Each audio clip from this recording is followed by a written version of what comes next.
Bismillahirrahmanirrahim. Assalamu alaikum. I am Nimra Zafar. This video is made by Law Mentoring. Before watching the video, please subscribe the channel and hit the bell icon so that you may get notifications about the new videos timely. So let's move towards our today's topic. Today we will discuss about the section 1, section 2 and section 3 of the Land Acquisition Act 1894. Let's begin with the section 1. Section 1 क्या चीज़ cover करता है? Sharp title, extent and commencement. अब sharp title क्या होता है, extent क्या होता है, कमेंसमेंट क्या होती है, ये हम next one by one study करते हैं. सबसे पहले तो शार्प टाइटल. शार्प टाइटल कहते हैं एक ब्रीफ इंट्रोडक्शन को. शार्प टाइटल कहते हैं एक मुख्तसर से उन्वान को. मुख्तसर उन्वान किसका? द लैंड एक्विजिशन एक्ट 1894 का. हम शार्प टाइटल में पढ़ेंगे कि हमने इस पूरे एक्ट में क्या बात पढ़नी है. हमने शार्प टाइटल में क्या पढ़ना है? Acquisition of land for public purpose.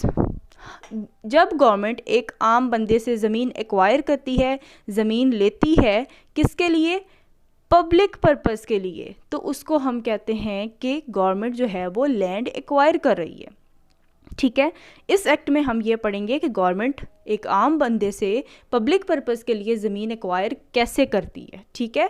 अब पब्लिक पर्पस क्या होता है, ये एक इम्पॉर्टेंट बात है. पब्लिक पर्पस इस पूरे एक्ट में ये हमें समझना बहुत ज़रूरी है कि पब्लिक पर्पस क्या होता है. पब्लिक पर्पस होता है ऐसा काम जो पब्लिक के बेनिफिट के लिए हो. पब्लिक बेनिफिट, पब्लिक पर्पस, ये पब्लिक मैटर के लिए कोई ज़मीन एक्वायर करना, इसको हम कहते हैं कि गवर्नमेंट जो है वो पब्लिक पर्पस के लिए ज़मीन एक्वायर करती है. अब पब्लिक पर्पस की हम एक एग्जांपल लेते हैं. पब्लिक पर्पस क्या होता है कि गवर्नमेंट ने अगर कोई हॉस्पिटल बनाना है किसी जगह पर, तो ये क्या है? पब्लिक पर्पस है. कोई स्कूल बनाना है तो ये क्या है? पब्लिक पर्पस है. कोई यूनिवर्सिटी बनानी है तो ये क्या है? पब्लिक पर्पस है. ठीक है. तो ये था इसका शार्प टाइटल. नेक्स्ट हम आते हैं एक्सटेंट पे. एक्सटेंट क्या होता है? एक्सटेंट का मतलब है कि ये जो पूरा एक्ट है लैंड ऑफ एक्विजिशन एक्ट 1894, इसकी एक्सटेंशन कहाँ तक है, ये एक्ट कहाँ तक लागू होता है? तो इसकी एक्सटेंशन है पूरे पाकिस्तान में, होल पाकिस्तान. मतलब कि पूरे पाकिस्तान ने गवर्नमेंट ने पूरे पाकिस्तान में किसी जगह पर भी किसी आम बंदे से ज़मीन एक्वायर करनी है, ये ज़मीन लेनी है पब्लिक पर्पस के लिए, तो वो किस एक्ट के अकॉर्डिंग ज़मीन एक्वायर करेगी? लैंड एक्विजिशन एक्ट 1894 के अकॉर्डिंग करेगी. ठीक है.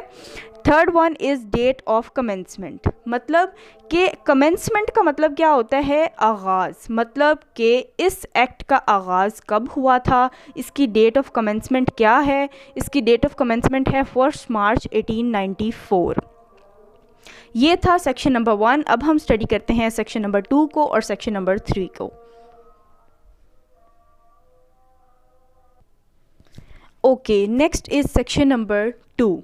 सेक्शन नंबर 2 जो था वो रिपील हो गया था, मनसूख हो गया था. सेक्शन नंबर 2 को ख़त्म कर दिया गया था इस एक्ट में से, इसलिए हम इसको स्किप कर देते हैं.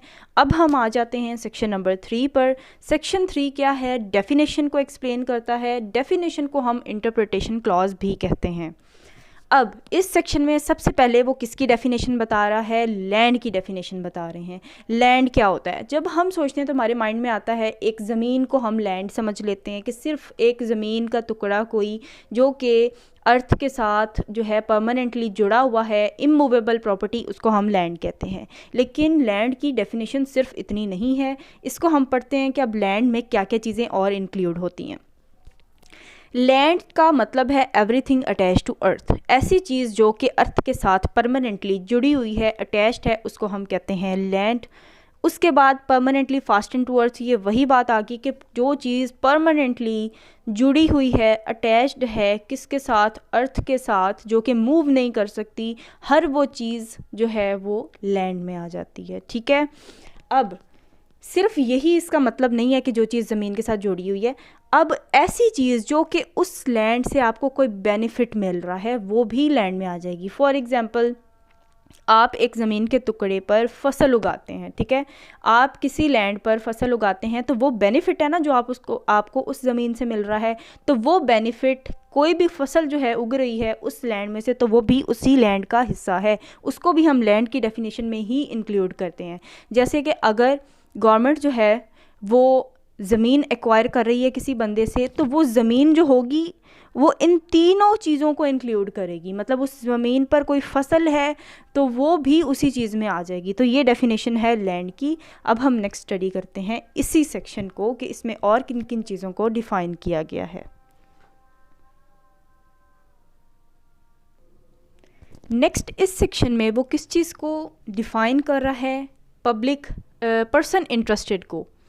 पर्सन इंटरेस्टेड कौन से लोग होते हैं? जिनका एक ज़मीन में किसी तरीके का भी लेन देन हो, किसी तरीके से वो उस ज़मीन के साथ जुड़े हुए हों, उनका कोई इंटरेस्ट हो उस ज़मीन में, वो होते हैं पर्सन इंटरेस्टेड।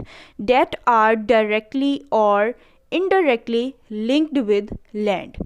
एक ज़मीन के साथ जितने लोगों का भी कोई लेन देन होगा किसी किस्म का, वो होंगे पर्सन इंटरेस्टेड। ठीक है। अब any kind of interest in the land, एक पर्सन की ज़मीन है, ठीक है, वो उस ज़मीन का असल ओनर है, उसने आगे अपनी ज़मीन दी हुई है, किसी को किराए पर, लीज़ पर दी है अपनी ज़मीन, वो भी पर्सन इंटरेस्टेड है। ओनर जो उसका असल होगा वो भी पर्सन इंटरेस्टेड है। मॉर्टगेज पर ज़मीन आगे दी हुई है, वो भी पर्सन इंटरेस्टेड है।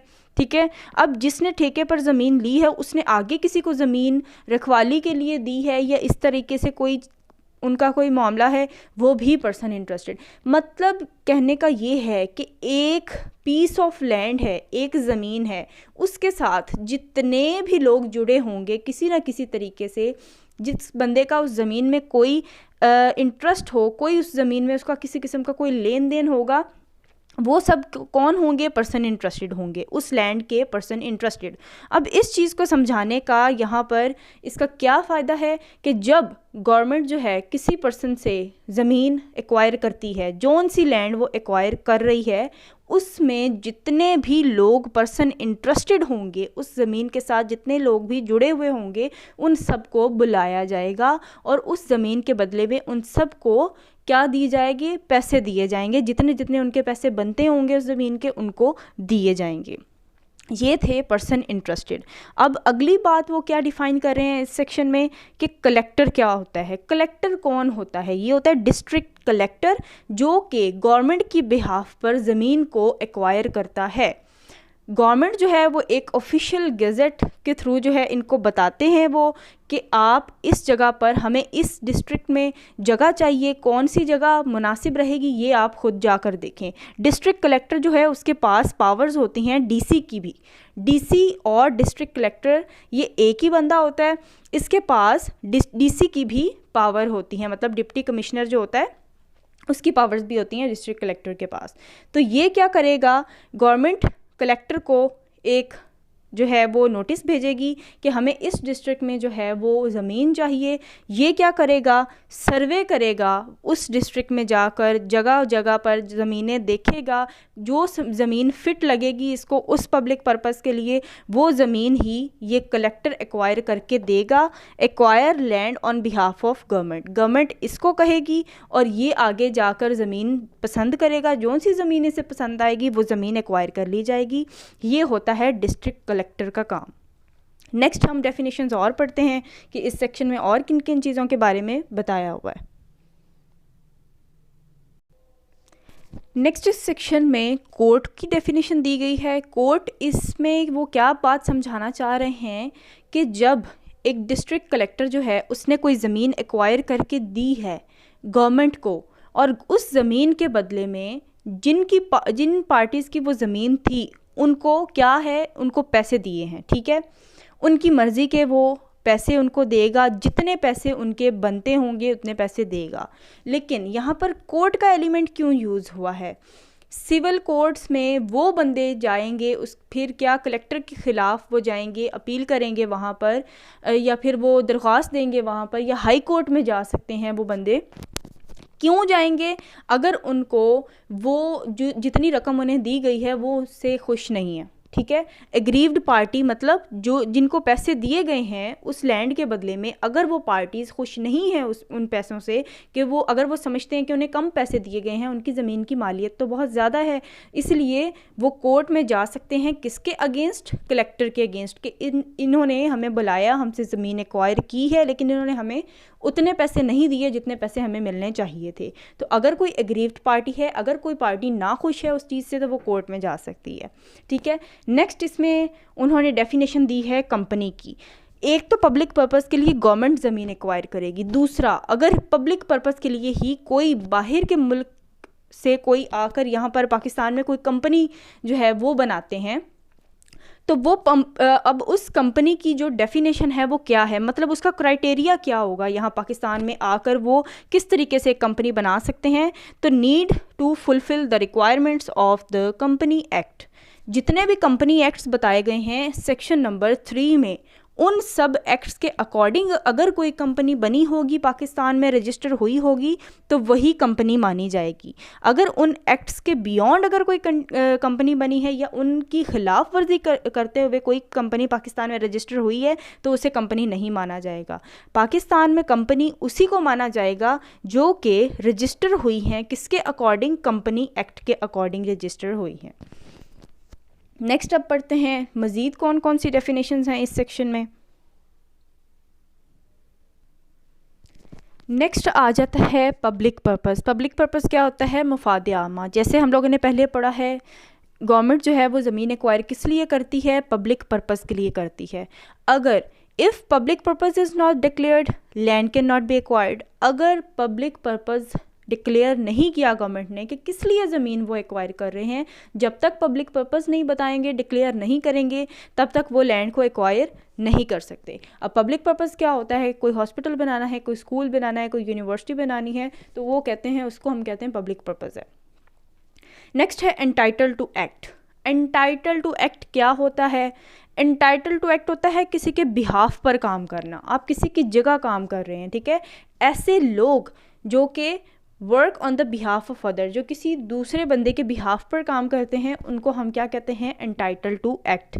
जैसे इसमें एग्जांपल लेते हैं अनसाउंड माइंड, ठीक है। एक पर्सन है जो अनसाउंड माइंड का बंदा है, ठीक है, वो मेंटली स्टेबल नहीं है, ठीक है, उसकी कोई प्रॉपर्टी है, उसको कोई और देखभाल कर रहा है उसकी प्रॉपर्टी की, ठीक है, या फिर उसका गार्डियन कोई और है उसकी प्रॉपर्टी का, या फिर उसी का गार्डियन है, तो वो कौन होगा? बंदा जो इसकी प्रॉपर्टी को देखभाल कर रहा है वो होगा एंटाइटल टू एक्ट, क्योंकि वो इसके बिहाफ पर काम कर रहा है, ठीक है।